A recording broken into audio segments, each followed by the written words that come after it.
Hello दोस्तों, learning by doing पे मैं प्रियंका आपका स्वागत करती हूं। और जैसे कि आपके सामने है दोस्तों, ये है अध्याय 10 जिसमें एनसीईआरटी हिस्ट्री क्लास 6 का हैंडराइटिंग नोट्स मेरे द्वारा तैयार किया गया है, जो कि बुक के माध्यम से तैयार किया गया है। और इसमें आज जो हम आपसे बात करने वाले हैं दोस्तों, वो है आपका लेसन इमारतें, चित्र तथा किताबें। तो दोस्तों, इसमें सबसे पहले बात किया गया है वो है लौह स्तंभ। क्या दिया है तो दोस्तों, महरौली यानी दिल्ली के में कुतुब मीनार के परिसर में खड़ा यह एक लौह स्तंभ 1500 साल पुराना है। और लौह स्तंभ की ऊंचाई 7.2 मीटर और वजन 3 टन से भी ज़्यादा है।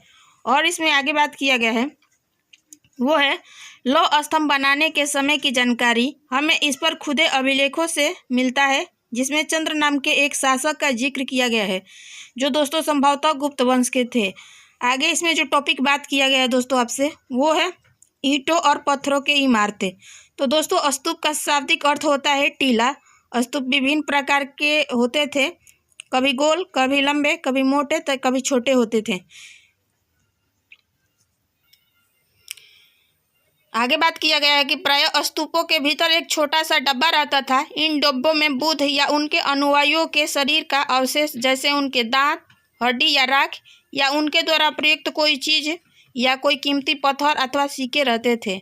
आगे जो बात किया गया है दोस्तों, आगे बात किया गया है प्रारंभिक स्तूप जो है धातु मंजूषा के ऊपर रखा मिट्टी का टीला होता था। बाद में टीलों को ईंटों से ढक दिया गया और बाद के काल में इस गुंबदनुमा ढांचे को तराशते हुए पत्थर से भी ढक दिया गया।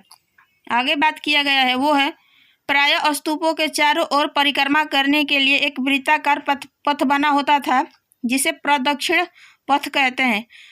प्रदक्षिण पथ को घेरने के लिए वेदिका होती थी और वेदिका में प्रवेश द्वार बने होते थे।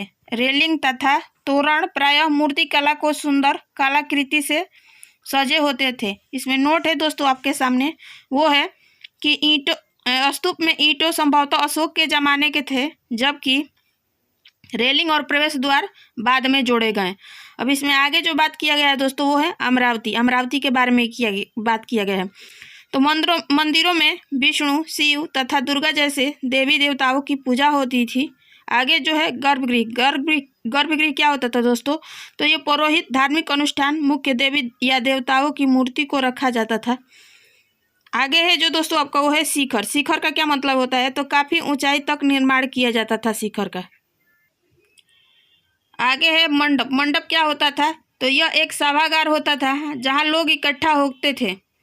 नोट है कि उत्तर प्रदेश के भीतर गांवा का एक आरंभिक मंदिर लगभग 1500 साल पहले पक्की ईंटों और पत्थरों से बनाया गया था। आगे जो बात किया गया है दोस्तों, वो बात किया गया है एकास्मिक मंदिर महाबलीपुरम। तो मंदिर एक ही विशाल पहाड़ी को तराश कर बनाया गया, इसलिए इसे एकास्मक कहा गया। आगे है ऐहोल का दुर्गा मंदिर। तो दोस्तों, यह लगभग 1400 साल पहले बनाया गया था। आगे जो बात किया गया है दोस्तों, वो है स्तूप तथा मंदिर किस तरह बनाए जाते थे। स्तूप तथा मंदिर को बनाने की प्रक्रिया में कई अवस्थाएं आती थी। इसके लिए काफ़ी धन खर्चा होता था। आमतौर पर राजा या रानी ही इन्हें बनाने का निश्चय करते थे और इनकी सजावट के लिए पैसे देने वाले लो में व्यापारी, कृषक, माला बनाने वाला, इत्र बनाने वाला, लोहार, सुनार तथा ऐसे कई स्त्री पुरुष शामिल थे,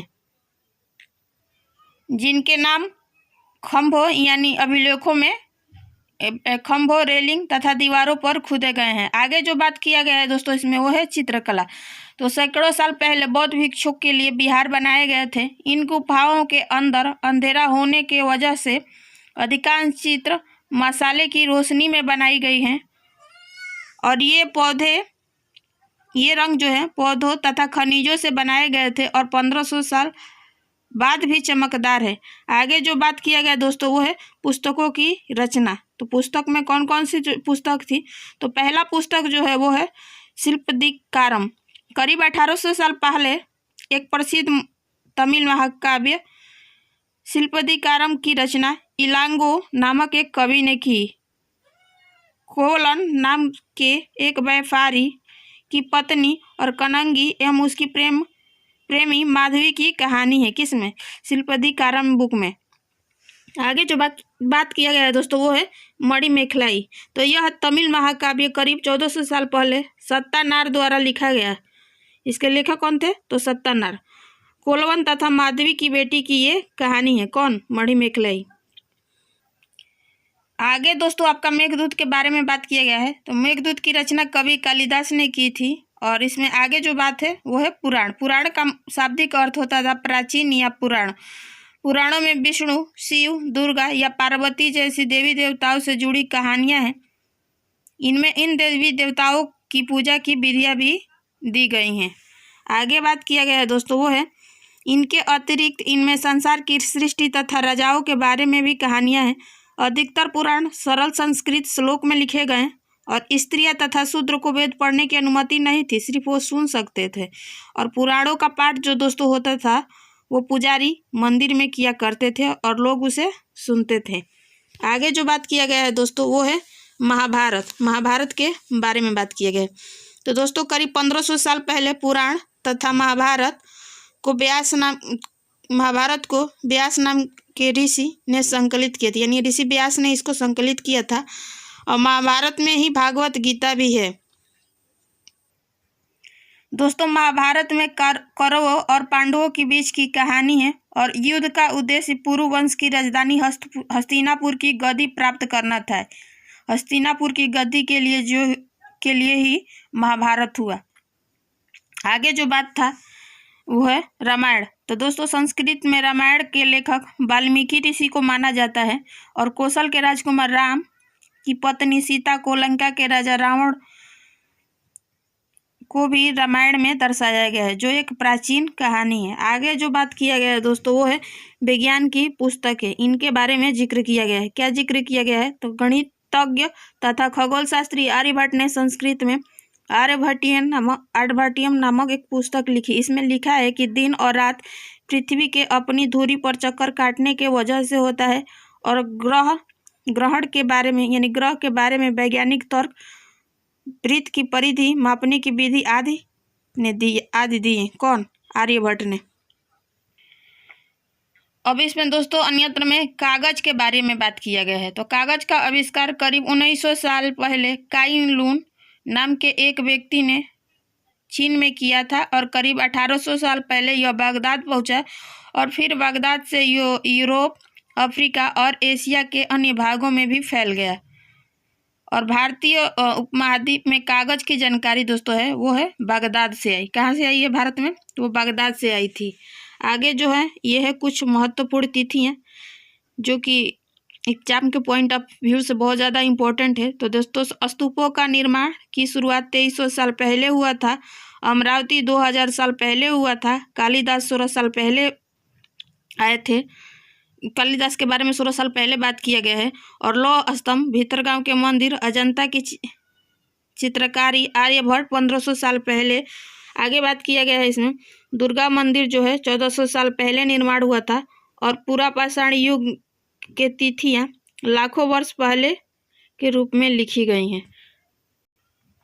आगे जो बात किया गया दोस्तों वो बात किया गया है मेहरगढ़ में कृषि तथा पशुपालक की शुरुआत की तिथि जो लगभग 6000 साल पहले की गई थी। हड़प्पा के नगरों का विकास 2700 से 1900 के बीच माना गया और ऋग्वेद की रचना का काल लगभग 1500-1000 ईस्वी पूर्व बीच माना गया।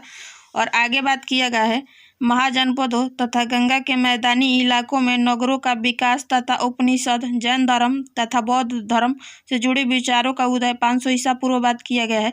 पश्चिमोत्तर में सिकंदर का आक्रमण लगभग 327 से 325 ईसा पूर्व माना गया है। चंद्रगुप्त मौर्य का राजा बनने का लगभग 321 ईसा पूर्व और अशोक का शासन काल लगभग 272 से 268 ईसा पूर्व से 231 ईसा पूर्व के बीच माना गया है।